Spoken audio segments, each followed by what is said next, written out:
pour nos invités ce matin. Bruno Cottresse, bonjour. Bonjour. Et merci d'être avec nous ce matin sur Sud Radio. Politologue, chercheur au CNRS et au Cevipof. Également présent avec nous pour débattre, Guillaume Bernard, bonjour. Bonjour. Politologue, auteur du livre La guerre à droite aura bien lieu aux éditions Desclés de Brouwer. Un mot pour commencer donc sur cette démission du gouvernement prévue ce matin à l'issue du Conseil des ministres. Je prends des pincettes parce qu'avec Emmanuel Macron, on n'est jamais sûr de rien. Déjà, première question, Bruno Cottresse. Est-ce que Emmanuel Macron, si c'est le cas, est contraint de nommer un nouveau Premier ministre dans la foulée? Que disent les textes à ce sujet? Non, il pourrait tout à fait, s'il le souhaitait, même renommer Gabriel Attal.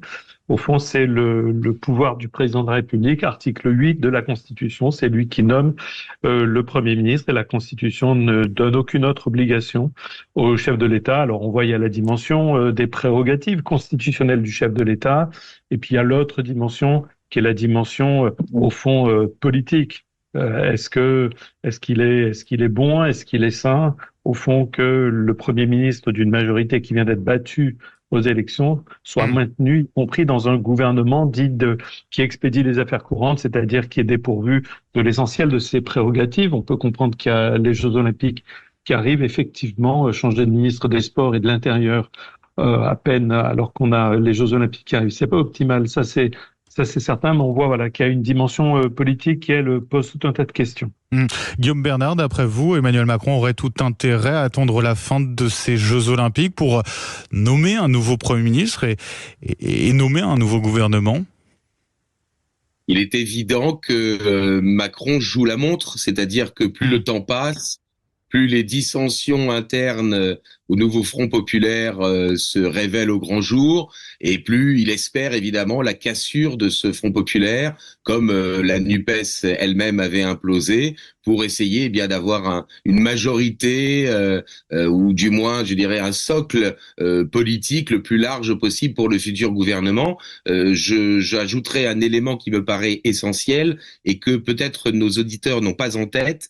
Dans la logique de la Ve République, ça n'est pas au gouvernement à prouver qu'il est majoritaire, c'est à l'Assemblée de prouver que le gouvernement est minoritaire. Donc un gouvernement est par principe légitime parce qu'il est nommé par le président de la République. C'est l'article 8 de la Constitution qui a été cité. C'est l'article 49 alinéa 1, c'est-à-dire que un gouvernement n'a pas besoin d'obtenir la confiance pour être légitime. Alors en revanche, nous sommes quand même dans un régime parlementaire, dans la mesure où le gouvernement peut être renversé par la Chambre. Et on verra bien évidemment ce qui va se passer. Mais dans la mesure où il n'y a pas de majorité, un gouvernement apparaît comme étant minoritaire. Mais de l'autre côté, comme les différentes forces politiques se sont liguées ensemble contre le Rassemblement national, on voit mal évidemment une des forces politiques, un des camps, se liguer avec le Rassemblement national pour renverser un gouvernement. Bon, la situation est assez amusante. Précisons les choses, Bruno Cottresse, ça veut dire que 18 juillet, première séance pour cette nouvelle législature à l'Assemblée nationale. Guillaume Bernard parlait de cette éventuelle motion de censure si Gabriel Attal reste et toujours Premier ministre. Vous aussi, vous avez du mal à voir, Bruno Cottresse, un gouvernement qui tomberait sur une motion de censure de ces nouveaux députés élus ou réélus? Oui, on voit qu'on est dans une situation qui est devenue tellement confuse aux yeux au fond du corps électoral que rajouter de la confusion à cette confusion serait effectivement pas forcément une situation très porteuse pour tout le monde. On voit mal, effectivement, ça vient d'être dit, l'ensemble des formations politiques, à l'exception du parti présidentiel, du groupe Ensemble, on voit mal, effectivement, l'ensemble des autres forces politiques instantanément censurer un gouvernement, alors même que son maintien en poste ne serait motivé que par les Jeux Olympiques. On voit qu'on est dans une situation qui est devenue une sorte d'impasse absolument inextricable. On a le sentiment qu'il n'y a pratiquement aucune voie de sortie. En tout cas, aucune voie de sortie qui donne satisfaction, qui donne sens au plan politique à la séquence que nous venons de vivre. Il faut rappeler que le chef de l'État avait dissous l'Assemblée nationale avec une motivation principale qui était l'absence de majorité. C'est toujours le cas. C'est toujours le cas. Et donc, pas de dissolution.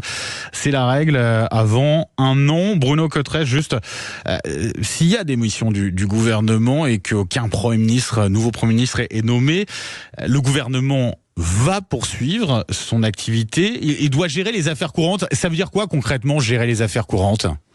Faire fonctionner la machine de l'État, c'est-à-dire faire en sorte que les principales missions, les principales responsabilités de l'État soient bien évidemment exercées, mais ça veut dire un gouvernement qui ne peut plus engager de réformes, qui ne peut plus engager un certain nombre d'actions qui seraient en contradiction avec l'expression du suffrage populaire qui vient à peine de s'exprimer. Donc voilà, c'est une dimension technique, on va dire à ce moment-là, du gouvernement et de la gestion de la machine de l'État. Guillaume Bernard, alors en cas de crise, pensons au pire, à une attaque terroriste, ou éventuellement ne serait-ce qu'à des manifestations. On sait que politiquement c'est tendu en ce moment dans la rue, des manifestations qui débordent. Est-ce que, à ce niveau-là, le ministre de l'Intérieur, Gérald Darmanin en l'occurrence, a une marge de manœuvre pour agir, pour répondre à cela ? Ah oui, gérer les affaires courantes, c'est quand même maintenir le bon fonctionnement des institutions, maintenir l'ordre, la tranquillité et la salubrité publique. Ce que le gouvernement ne pourrait pas faire si c'était la reconduite, si j'ose dire, du gouvernement Attal uniquement pour, en attendant qu'il y ait un autre qui soit nommé, ce qu'il ne pourrait pas faire, c'est effectivement mettre en œuvre une politique particulière, faire voter un texte, législatif qui mettrait en œuvre une politique nouvelle. Mais en revanche, faire fonctionner l'État, mettre en œuvre ce qu'on appelle les services votés, c'est-à-dire la reconduction du fonctionnement des administrations publiques, ça pour le coup, l'État ne disparaît pas, la puissance publique ne disparaît pas parce qu'il n'y a pas un gouvernement, soutenu par une majorité parlementaire idéologiquement marquée. Donc ça, non, sincèrement. Et puis en plus, je crois que indépendamment, de ce que les Français ont individuellement voté, personne ne serait choqué du fait que le ministre de l'Intérieur ou un autre exercerait les prérogatives de la puissance publique. Guillaume Bernard, politologue, Bruno Cotteresse, politologue, chercheur au CNRS et au CEVIPOF. Vous restez avec nous, on continue les débats dans un instant. Et puis avec vous, vous nous appelez 0826 300 300. Si vous voulez réagir dans un instant, la gauche dans la passe de qui peut venir la solution, justement, pour clarifier un peu tout cela. On y revient dans un instant, à tout de suite. Le Grand Matin Sud Radio, 8h-10h, Benjamin Glaise. 9h20 sur Sud Radio, on poursuit les débats d'émission du gouvernement, peut-être acceptés par Emmanuel Macron dans la foulée du Conseil des ministres tout à l'heure. En fin de matinée, on en débat avec nos invités qu'on retrouve. Bruno Cotteresse, politologue, chercheur au CNRS et au CEVIPOF. Et puis Guillaume Bernard, politologue, auteur du livre « La guerre à droite aura bien lieu ». Bruno Cotteresse, Guillaume Bernard, venons-en à la gauche, clairement dans l'impasse. Encore ce matin, les Insoumis qui ont suspendu les discussions sur un gouvernement nouveau Front populaire. Socialistes, écologistes et communistes proposent la candidature de Laurence Tubiana pour le poste de Premier ministre. Les Insoumis ont dit non. Candidature pas sérieuse selon Manuel Bompard. Laurence Tubiana, ça peut être une candidature intéressante, consensuelle, rassembleuse justement dans ce type de configuration à l'Assemblée. Guillaume Bernard. Moi, ce que je pense, c'est que tout le monde joue un jeu extrêmement hypocrite. C'est-à-dire que chacun essaye d'avancer ses pions, mais sans dire le fond de sa pensée. Sincèrement, je crois que LFI a déjà anticipé le fait que le Front populaire va imploser, qu'il va pouvoir accuser ses petits partenaires du cartel électoral d'être des traîtres aux électeurs de gauche, de se rallier à Macron. Quant aux autres, effectivement, ils se disent, puisque de toute façon Emmanuel Macron ne peut pas a priori se représenter à la prochaine présidentielle, c'est nous qui allons capter l'électorat du centre au bénéfice de notre camp politique. Et donc, c'est, me semble-t-il, un jeu extrêmement hypocrite, peu respectueux de ce que les électeurs pensent, parce qu'ils sont déjà dans le jeu politicien pour les prochaines élections. Bruno Cotteresse, vous partagez l'avis de Guillaume Bernard, une forme de jeu hypocrite, de jeu de dupe de la part des différents partenaires du nouveau Front populaire ? Oui, on voit qu'effectivement, les différents acteurs ont assez largement déjà intégré l'ensemble de cette problématique et ont déjà les yeux effectivement tournés vers 2027. On voit qu'on est, au fond, explose au grand jour tout un tas de contradictions. Première contradiction, bien évidemment que le nouveau Front populaire a gagné les élections législatives avec une majorité relative, mais dans un contexte qui est lui-même tellement spécifique, avec des électeurs du centre, avec des électeurs de la droite qui ont pu voter pour des candidats, pour des députés socialistes, écologistes, communistes, insoumis. Donc on est déjà dès le départ sur quelque chose qui part de travers. Qui ne dégage pas une réponse limpide et claire à quel est le choix dominant de politique publique, quel est le choix social et de politique publique dominant que ces élections législatives ont permis de dégager compte tenu du contexte très, très, très spécifique du deuxième tour et du très fort contraste entre la logique de premier tour et la logique de second tour. Et puis après, on voit qu'effectivement, bien beaucoup d'acteurs, effectivement, en tout cas à gauche, jouent un jeu stratégique qui consiste à tout faire pour que le partenaire d'en face ne puisse pas accepter. Donc effectivement, la dernière idée qui est de faire appel à une personnalité de la société civile sur le papier a l'air d'être une hypothèse extrêmement intéressante. Par contre, qu'est-ce que cette personne de la société civile dit sur le programme sur lequel les candidats du nouveau Front populaire ont été élus, et en particulier sur ces dimensions socio-économiques.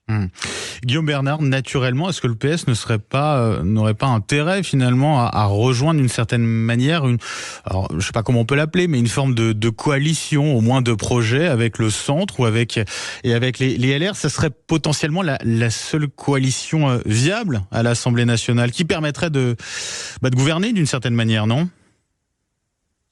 Ça serait d'une certaine manière un retour du centre de gravité de la Macronie au centre-gauche, c'est-à-dire là d'où Emmanuel Macron vient lui-même, là d'où il a émergé. Il est certain que il y a un continuum idéologique entre le centre macronien, ou la grande coalition macronienne des modérés, et le Parti socialiste, qui, disons-le, n'est socialiste que de nom, c'est-à-dire que on le sait bien, tous les partis socialistes en Europe ont fait leur bas de Godesberg, sont devenus sociodémocrates, puis même certains sociolibéraux.